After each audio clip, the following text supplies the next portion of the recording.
Good afternoon, everyone, and thank you for joining us today for this webinar presented by LuminUltra Technologies on the science of ATP monitoring. My name is Jeremy Duguay. I am the Education Coordinator here at LuminUltra, and I will be hosting today's session.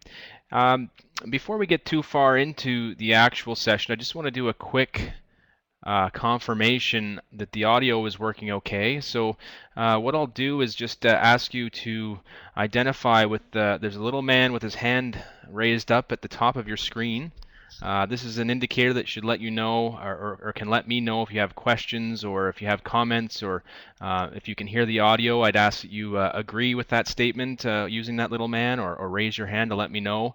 Or else if you think that I need to speak up or speak softer, please let me know through that little icon, just as an audio check, if you could.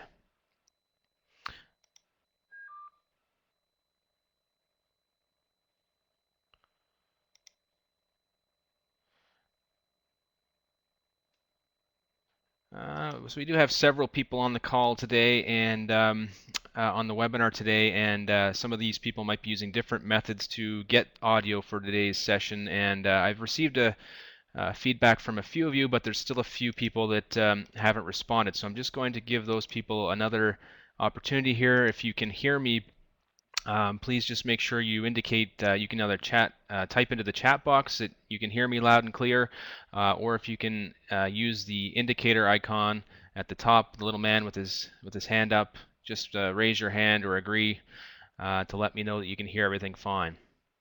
And I'll just give those people 1 minute here, and I'll also try and contact them to see if I can help them get their audio working properly.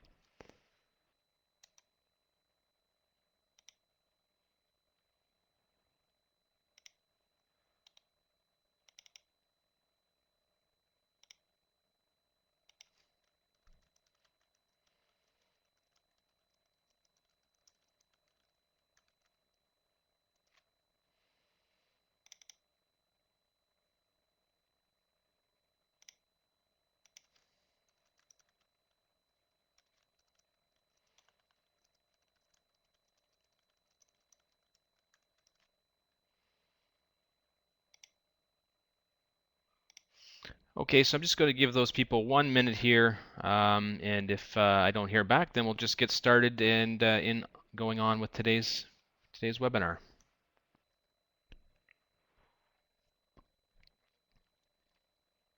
I guess as I'm waiting here, I can give a little bit of a brief introduction about myself. As I mentioned, I'm the education coordinator here at LuminUltra.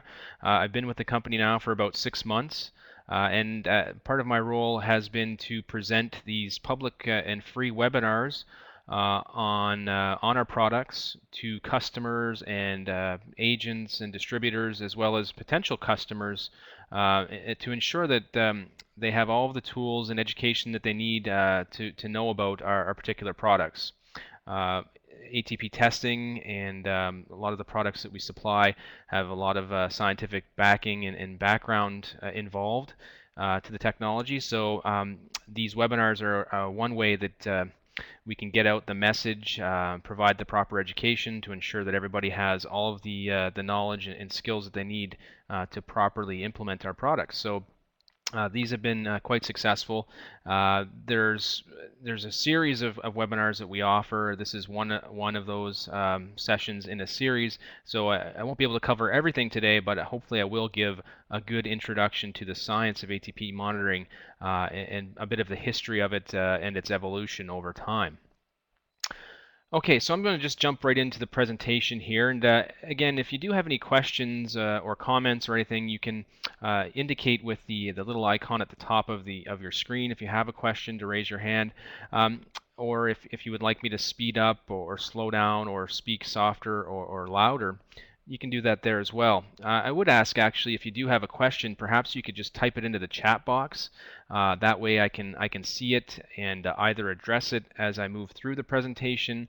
However, if I don't have time to do that, there will be lots of time for questions at the end of the session, so I will be sure to address it then.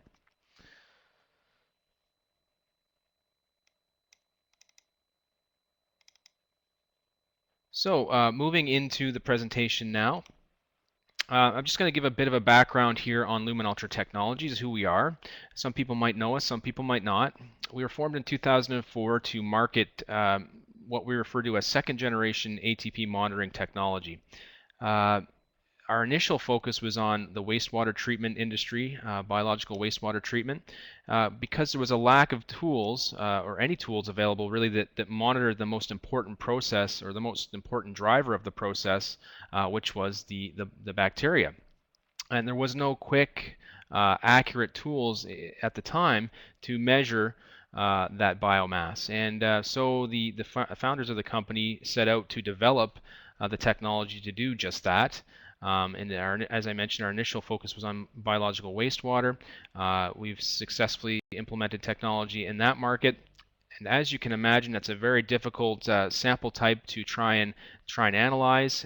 So once we were able to perfect analysis in that type of a sample through 10 years of research and development, we were easily able to, I won't say easily, but we were able to then branch out into different markets and different sample types to apply our technology in. So now we have many different markets that we service, from wastewater to oil and gas to water treatment and distribution, metalworking fluids, and industrial samples, manufacturing samples, all different types. We've grown our business through partnering with regional partners who now supply our products across the globe. So we're located here in Fredericton, New Brunswick, Canada, but we have partners located across the world who distribute our products for us and have enabled us to grow quite rapidly. We currently have over 1,000 customers. We're growing with 19 employees and a couple more projected here in the near future. So things are going well. Our products are high quality, patented products. We manufacture all of our test kits in a ISO 9001 facility since 2008, and several of our test kits are ASTM compliant methods, including the QGA for drinking water and the QGOM for metalworking fluids and for liquid fuel samples. We support all of our products with lots of training opportunities to ensure that our customers are getting the most advantage from our products, and we also offer service, and we also do software now as well. Our priorities for this year as we move forward, we have a continued commitment to quality objectives, and that is following upon our ISO 9001 manufacturing policies. We have a continued commitment to research and development, where we want to continue to further explore the potential of our technology in different markets, and as well as optimize our technology in the current markets that we're in. And that's through major research partners such as universities and other companies throughout North America. We have a focus on customer service and training. These webinars and seminars are part of that increased focus on customer training and service in 2013. We will be presenting a new website here very soon, actually, as well, that's going to be streamlined and presenting all of our products and information and easy to find interface on the website, so that it's going to serve you better. As well, we're launching new products. I'll talk a little bit about these in today's session: the Photon Master Luminometer, LumiCalc software. We're improving our test kits and optimizing and efficiently making them more efficient through some changes. So there's lots of new things happening here this year that are going to be very exciting for our customers. So moving into the background and the basics of ATP monitoring. For those that don't know, ATP stands for adenosine triphosphate. It is the primary energy carrier for all living organisms. It has been kind of a popular test in the marketplace for really one main reason, and that is the amount of time that it takes to measure. So ATP can be extracted from cells and measured in a matter of just 5 to 10 minutes. So it's really taken a hold of the market because of this rapid feedback. and as well as the fact that it's present in all living organisms. So every living organism that's been examined to date does use ATP as the primary metabolism energy carrier. So it has an advantage here in its speed, A, and B, compared to conventional culture methods, it does detect the entire population. So it doesn't just detect the culturable fraction of cells that you might be interested in. It is able to measure the ATP of every living organism in your sample. Because of for these reasons, ATP testing has been used in the food and medical hygiene sectors for decades.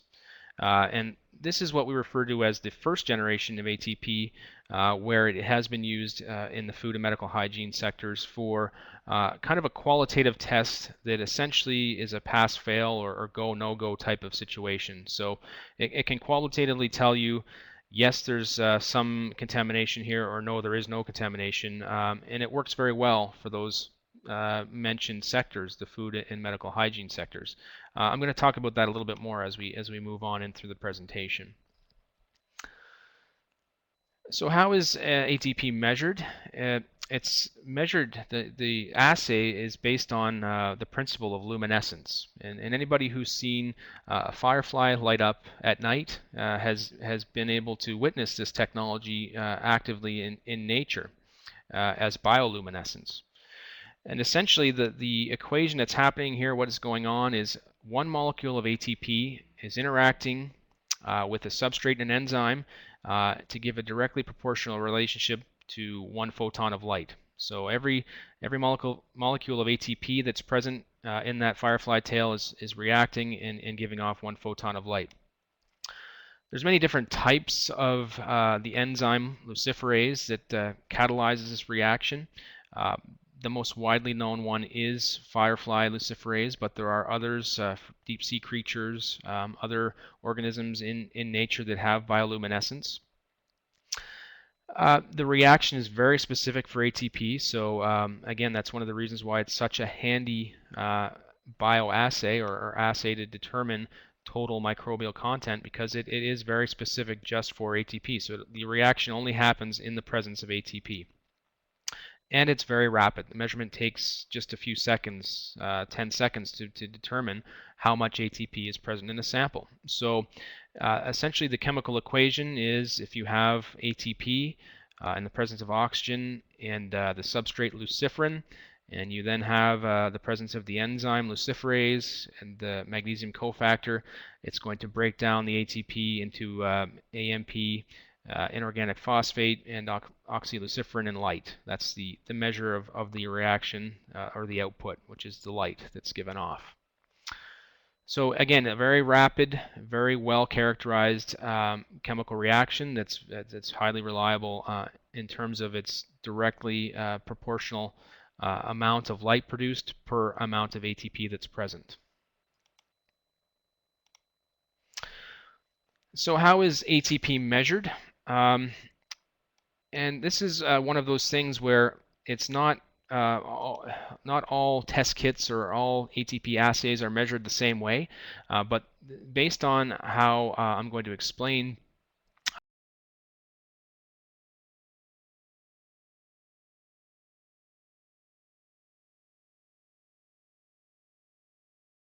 various types of ATP that might be present to give the most realistic values for ATP and for living biomass in your sample. So if we look at this graphic, and we can kind of envision it as a typical biological sample, for example, in your system. If you have a beaker of fluid and you want to look at it and see what's present in there, if you're looking at it at the molecular level, you're going to have ATP present in healthy biomass, and that's these big, very big masses here in the sample. So these are big, healthy biomasses. They might be fungi or yeast cells, rather large. And then you're going to have smaller samples. They might be bacterial, or they could be unhealthy biomass as well. It's not actively metabolizing as much as the active healthy biomass is. So that's what's one type of ATP. That's intracellular ATP. That's present in the organism that's alive. But in addition to that, there is also more ATP present in your sample that's present as extracellular ATP. And that extracellular ATP can exist, again, as a couple of different forms. It can exist as dissolved ATP in the sample. It more often is going to be complex to something, so either non-solid or non-biological solids, inert organics, or it can also be complexed with metal ions. So there's two types of ATP here. There's that's present within the cell, intracellular, and then there's extracellular of a couple of different types. So the difference here is that a lot of different ATP assays or test kits don't actually differentiate between the different types of ATP, whereas LuminUltra's test kits do enable you to actually differentiate between these various types. So if we take a little bit of a closer look, if we were to add our proprietary lysing agent to a sample here, it basically kills all the cells that we have in our sample, and then those cells will release their ATP into the extracellular fluid. But then it will also, our lysing agent will also disassociate all of the ATP that was bound and dissolved outside of the cell. So this is referred to as the total ATP count. So it's all of the intracellular ATP as well as all of the outside ATP that was present within your sample. And our test kits are able to differentiate in the appropriate test kit in the situation where you need to differentiate between cellular ATP and extracellular ATP. Our test kits can do that. So again, you have cellular ATP, which is just present within the living biomass. We can differentiate that, and we can also differentiate what was extracellular and not part of the living biomass. That ATP has been released by living cells as they die into the extracellular matrix. So we can differentiate between the living healthy biomass ATP and the dead or dying cell ATP that's present in the sample. So it's a very important distinction that not all test kits will enable you to determine. So that's one difference with LuminUltra's test kits. So moving into the evolution of the ATP test, just to talk about the background a little bit more and how not all ATP tests are created equal, we have to first talk a little bit about the history of the ATP test. So if we go back to the late 50s, early 60s, this is really the birth of the ATP assay. It's been around for a long time. Initially, the initial work on the ATP test was done by NASA scientists who were looking at the utility of this assay for discovering extraterrestrial life forms. As I mentioned, every known living organism to date uses ATP as the cellular currency for metabolism. So NASA scientists, of course, thought, well, if we can identify ATP in samples in extraterrestrial environments, then we can presume the presence or the presence of extraterrestrial organisms that are alive there. So back in those days, the test was very laborious, restricted to laboratory use. It was not the type of test that we see today that's commercially available. Only very highly skilled and trained individuals that had lots of experience working with the test could actually perform it. But it was in use. Into the 70s, it was being used in research in water and marine environments and even wastewater environments. Again, not a commercial endeavor at this point, but researchers were looking at the use of ATP to monitor microbiological populations in these various environments. From this research, into the 80s, the first successful commercial kits became available. And as I mentioned, the primary target market for these first kits was the food sector, food manufacturing facilities, food industries, where people needed to know very quickly whether or not there was contamination present in the food for resale, as well as in the medical hygiene sector to determine if operating rooms, if various clean areas were contaminated in any way. So the first successful kits were used here with ATP, and they were, as I mentioned, a qualitative test to kind of determine yes, there is contamination, or no, there isn't. Really, they were, for these two markets, they were only interested in knowing if they had any contamination at all. They didn't want to have anything there, and if they did, they would have to clean much more rigorously, and then come back and test again to see if there was still contamination or not. So this kind of test, ATP test kit, kind of took over into the 90s based on this original concept. And that was the pen. It's the pen type ATP test that basically started to become predominant in the marketplace. It was very easy to use. It gave that qualitative test once again. Again, in a swab-based test for swabbing a surface and determining if there was contamination or not, it worked quite well. However, the problem became is that as these pen type ATP tests became more predominant in the marketplace, people started to use them outside of their intended comfort zone. So no longer were they just being used to swab surfaces, they were now being used to test, in some cases, fluids such as water and other industrial fluids. And basically they failed quite miserably at testing these types of samples for ATP because they weren't designed to test those particular fluid types. So they weren't designed that way, therefore they did not give accurate or reliable results. So that's where the need was identified by LuminUltra's founders, that there were samples, water samples, fluid samples that could benefit from the ATP test. So they set about designing a quantitative ATP test that would survive scientific rigorous standards in these fluid type samples. And that's what brings us to LuminUltra's second generation ATP test kits. Just to speak about the basic principles of any ATP test, the basic principles are the same no matter what brand of test kit you're dealing with. There's really three main things that have to happen with that ATP test. The ATP test has to be able to extract ATP from cells within a subsample. So you have a sample that you want to test, and you have to be able to extract ATP from that sample. The second step is there's a need to add some formulation of luciferin luciferase, the substrate and enzyme complex, to your ATP sample to produce the third step, which is the output of the reaction being light, that is then read with an instrument called a luminometer. So it doesn't matter what brand of ATP test kit you're talking about, they all have to do these three things. The differences lie in these different test kits with the chemistries and the mechanics associated with the protocols at each of these steps. So how well they extract ATP from the subsample, the specific formulation of luciferin and luciferase, and how that responds to the sample matrix, as well as the equipment that's used and read in the luminometer. So with these three key points, there can be a huge variation and a huge difference in how effective an ATP test kit can be for a given sample type.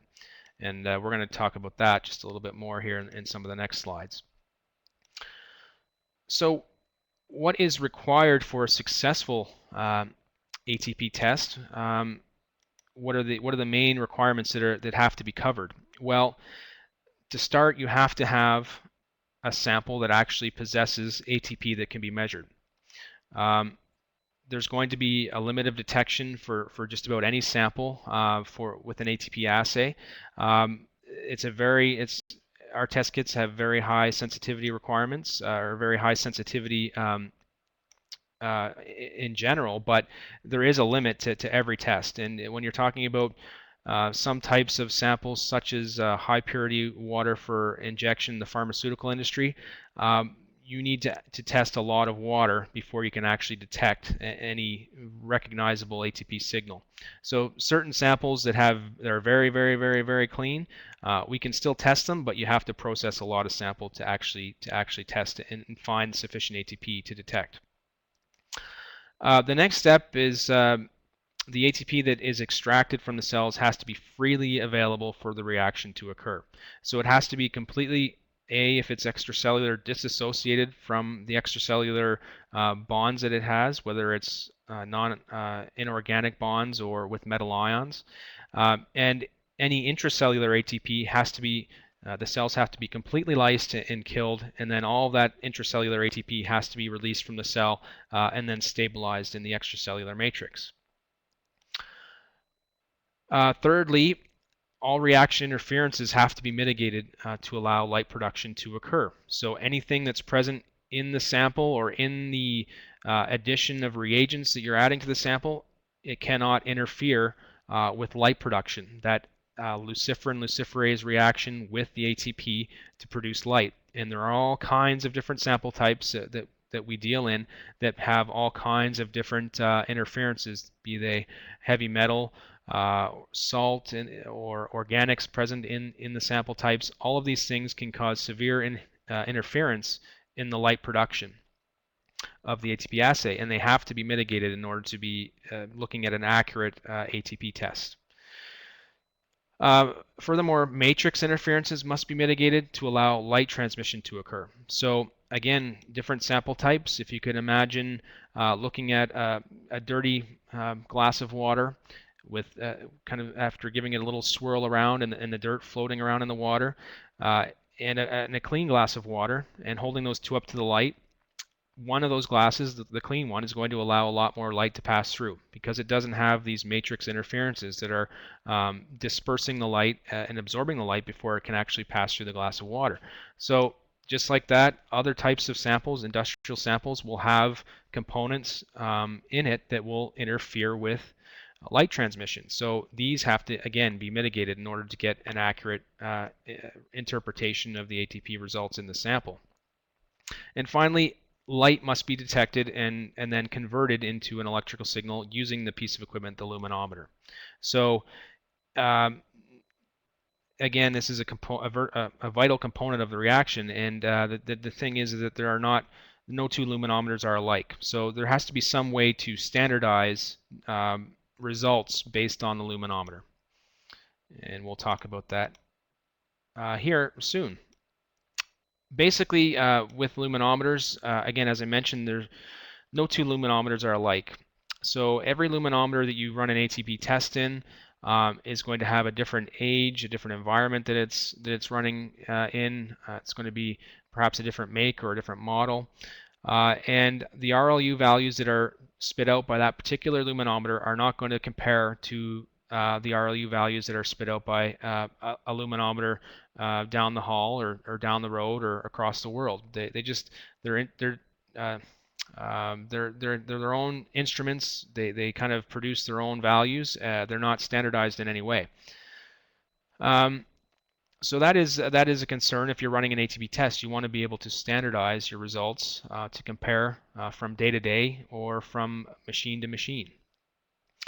The other concern is that initially luminometers were rather bulky and kind of temperamental machines, but there's been a lot of progress made in new luminometers. They're now very small, handheld for the most part, and some of them are very portable, so you can take them out into the field as well. In fact, LuminUltra has developed our own luminometer now, which has evolved to run as a USB device. So that's a good segue into our new unit, the Photon Master. We now supply this as well as the Kikkoman C110 Lumi Tester, which is another very good luminometer that's present on the market. The Photon Master luminometer that we now supply works hand in hand with the LumiCalc software that we developed for it to provide a robust platform for collecting, analyzing, storing, and sharing your ATP data. It's really a very advanced combination of tools that enable you to get the most out of your ATP and microbiological monitoring data and are designed really to save you time in that process. And by doing that, by helping you save time in your monitoring program, the idea is that you will then save money as well. So as I mentioned, the luminometer, if you want to be able to accurately compare ATP results between from day to day or between different units that have measured an RLU value, the other thing you need to have is an ATP standard so that you can standardize your results. However, previous versions, first generation versions of the ATP test, a lot of them forego the ATP standard altogether. And that's because initially ATP standards were highly unstable. They were not stable at room temperature or higher temperatures. So people just could not use them. They were just not functional in the field. So people just decided, well, we might as well just leave them out. We'll just use the RLU value as a measure of how much contamination we have. And again, as I mentioned, because of the difference in luminometers and how they're going to react in different environments and from day to day, different users, etc., as well as the limitation of the enzyme, which I haven't even mentioned, the enzyme is going to be the activity level is going to vary from day to day as well. This is not a good idea. So LuminUltra, all of our test kits, we provide a liquid stable UltraCheck or ATP standard that enables you to standardize all of your results when you take them for comparison on a concentration basis from day to day, from week to week, month to month, year to year, no matter what luminometer you're using. So your measurements are independent of the luminometer and independent of enzyme activity, which is, again, an important consideration when doing the ATP test.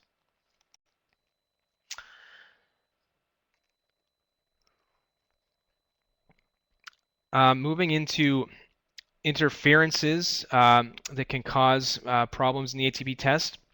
There are several different types here that I've mentioned briefly, but that can cause interference in your results. So things such as suspended solids or color in the sample matrix. This is going to interfere with the transmission of light from the reaction tube to the photo detector in the luminometer.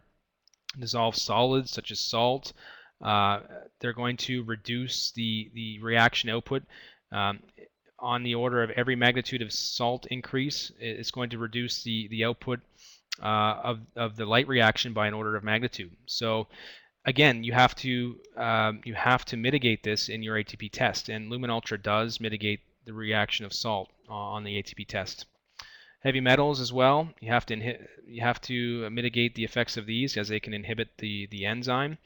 Organic compounds can cause enzyme inhibition as well. Organic compounds can autofluoresce at the same wavelength of light output that's detected by the luminometer. So you have to remove these organic compounds, or you're going to get basically false results. You're going to get false RLU values that are not even associated with ATP. They're associated with the other organic contaminants in the sample, and that will give you high readings that you might then go and take action based upon that aren't actually because of microbial contamination. They're just because of this organic contamination. Again, LuminUltra's test kits mitigate the effect of organic compounds. It removes organic compounds from the equation so that you're just getting RLU values that correspond to your microorganism count. And as well, biocides. Most people in a lot of different samples, industrial samples, are using biocides to control the microbial population, and so therefore their effect on the ATP assay must also be mitigated. Furthermore, another challenge is in sample transfer. So a very accurate method to transfer volumes is known as pipetting, and that's the method that LuminUltra's test kits utilize in order to transfer very precise amounts of our lysing agents and diluting agents into the test. We recommend the use of pipettes. And however, other manufacturers of ATP test kits don't actually pipette anything. They're kind of an all-in-one solution. And occasionally, when they have been adapted to work for fluid sampling, which is the development of these dipsticks for liquid samples for certain ATP pens on the marketplace, they have this dipstick which can collect 50 microliters of a sample. The volume is just simply not enough to accurately determine what is going on in your particular sample type. again, if in biological sampling, if you're looking to identify microbial contamination of a sample, the volume has to be A, very accurate, and B, sufficient to detect the microbial contamination that might be present. So sensitivity is going to be a huge issue in, for example, water treatment with an ATP pen that only collects 50 microliters of sample. You need to have a much greater volume of sample that's processed there, more like 50 mils to maybe 100 mils to accurately assess the microbial contamination of that of a water sample. So volume is a huge consideration, and a lot of the other test kits, the ATP pens of the first generation, don't really consider volume at all in the equation for their product. LuminUltra's test kits, we have several different test kits here for several different fluid types. This is another way we have designed each of our test kits to work for specific sampling that's done in these environments, so that it's been optimized to work with these particular sample types. So the QGA test kit works with clean waters, such as purified water, drinking water, cooling tower water, where you have low organics. It's a very accurate method in this particular sampling type. The QGOM has been optimized for organic laden fluid types. So it's the QGA kit, but with an organic modified step to remove all the organic contaminants from the sample. The QG21 specialty, there should be a graphic here that says QG21 specialty, is designed to work in industrial samples such as polymers, slurries, adhesives, paints, to mitigate the interferences from these special sample types. The QG21 Industrial is designed and optimized for process waters, such as paper making, pulping operations, wash waters in these environments, high solids types of environments. It works best in these sample types. As I mentioned off the top, our QG21 wastewater test kit was originally our first product that works kind of the opposite of all the other test kits, in that it's trying to quantify the bacteria in the process that are actually doing good work and degrading products. So it works for very high quantities of bacteria in the sample, and you would use this in biological wastewater treatment, bioreactors, effluent monitoring, and bioprocessing types of environments.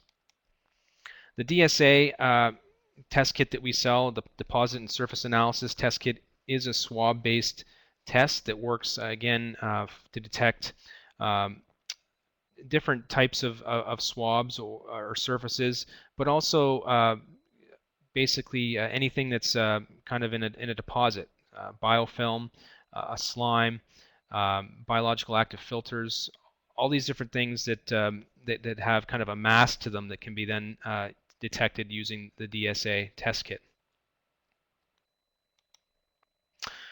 And now we originally started supplying test kits back in 2004 when we first commenced operations, but we've moved into more of a full suite of microbiological monitoring tools now.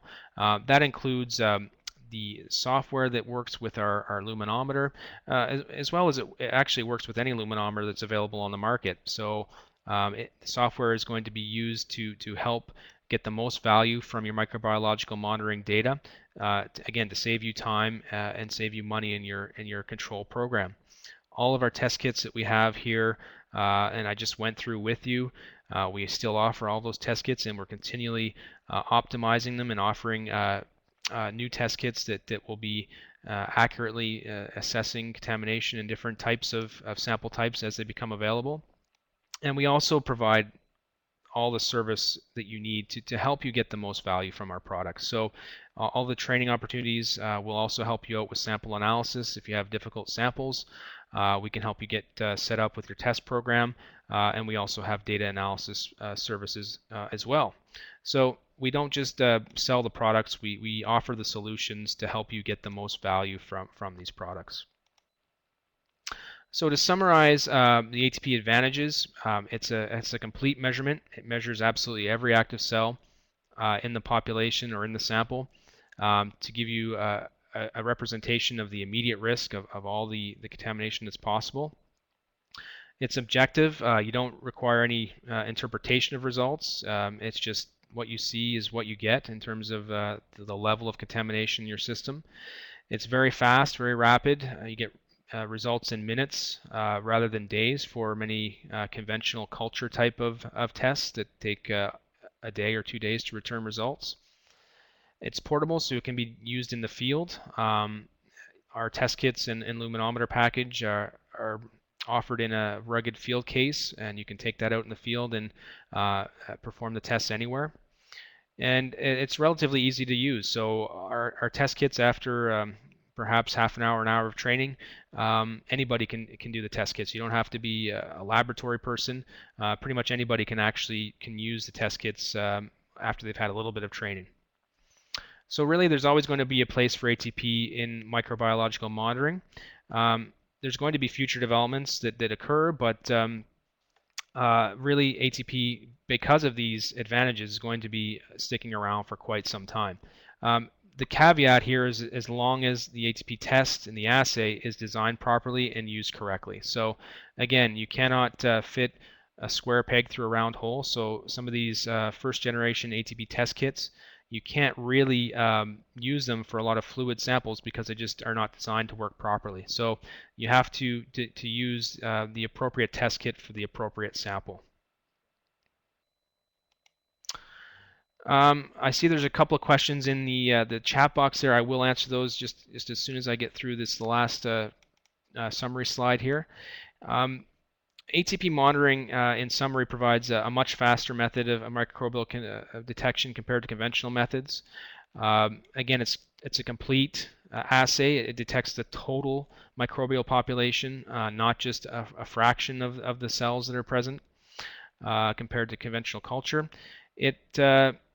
There are challenges associated with ATP measurement. If they're not addressed and not mitigated, you're not going to be getting accurate results. So you have to make sure you're using a test kit, ATP test kit, that mitigates all of those factors that I just addressed: interferences, sample volumes, all these things that combine to give an accurate ATP test. And our second generation ATP testing does that, as I mentioned. Our ATP solution, our microbiological monitoring solutions, enable same-shift problem solving that will enable you to save time in your control program and eventually save money. So thank you very much for your attention. Our contact information is available here. So we're located in Fredericton, New Brunswick, Canada. We have a phone number you can reach us at here, as well as an email address for any inquiries that you might have. We have at present several websites. We have our main website, LuminUltra.com, for product information.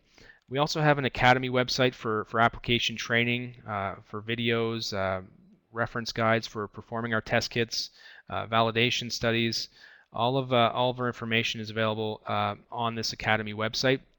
And we have a blog for up-to-date and relevant blog articles about our technologies and how they can be used in industrial situations. So I'm just going to go through a couple of these questions here and see if I can answer them sufficiently. So would you be able to provide an example of application? So I know how to apply the data to a real operation. There's lots of different real-world applications. So for example, drinking water applications. Our test kit is used by lots of different water treatment and distribution systems currently in North America, where they use our ATP test kit to get a quick assessment of how much bioburden is present in the drinking water distribution system. They still have to report to the regulators with their regular testing regimes. However, they found that using the ATP test will provide them information a lot quicker than the culture tests that they have to provide and have to do. So they can start to mitigate and take action based on the ATP test before their culture tests come back, not 2 or 3 days later. So they get 2 or 3 day lead time to try and bring their system back into control before there's a problem, as opposed to after it becomes kind of a rampant problem, which they would find out with culture tests 2 or 3 days later. So it provides that rapid information about your microbiological contamination levels in any type of setting. So whether that's drinking water, oil and gas, metalworking fluids, all of these different types of industrial fluids that typically have relied on culture tests to get their information, again, which takes anywhere from 1 to 3 days and doesn't provide the full microbial population. In terms of a brine sample, yeah, there's essentially we have all of our test kits have a protocol that, and for brine samples, drinking water, these types of things, we have protocols that will mitigate the effect of the salt, for example, if it's seawater, and that is basically a dilution-based method to determine or to basically remove the inhibition that might be present from the salt. How do you apply this to biosludge in a wastewater treatment environment? Well, we have an actual test adaptation for the wastewater kit where you can actually measure the solids and get an indication of how much of the solids is biomass, is actually living. So it can be used in a wastewater treatment facility to determine your active biomass population as opposed to just the solids. So it separates the biomass from inert solids and gives you a true reflection of how much of your solids are living. There's more information on our website, and there's also more information in industry-specific webinars that I'll present over the next couple of months on the wastewater treatment application, on the drinking water application, where these questions will be answered in more depth. But what I can do, I can share the slides with you, and I can also follow up with some information to help further answer these questions. So, are there any other questions that individuals might have about using our technology and in different applications, or anything I've presented today? As I mentioned, today was just kind of a primer on the history and science of ATP monitoring. I do offer various webinars that will then kind of go into more market-focused information or product-specific information. So keep an eye out for our webinar schedule to try and attend those sessions if you want to get more information about particular industries or particular products. As well, again, our website has a lot of information that can help answer most of your questions as well. So you can always go to our website to look for further information as well. But I will follow up and pass on the slides that I presented today, and then if there are any other further questions, you can please feel free to let me know.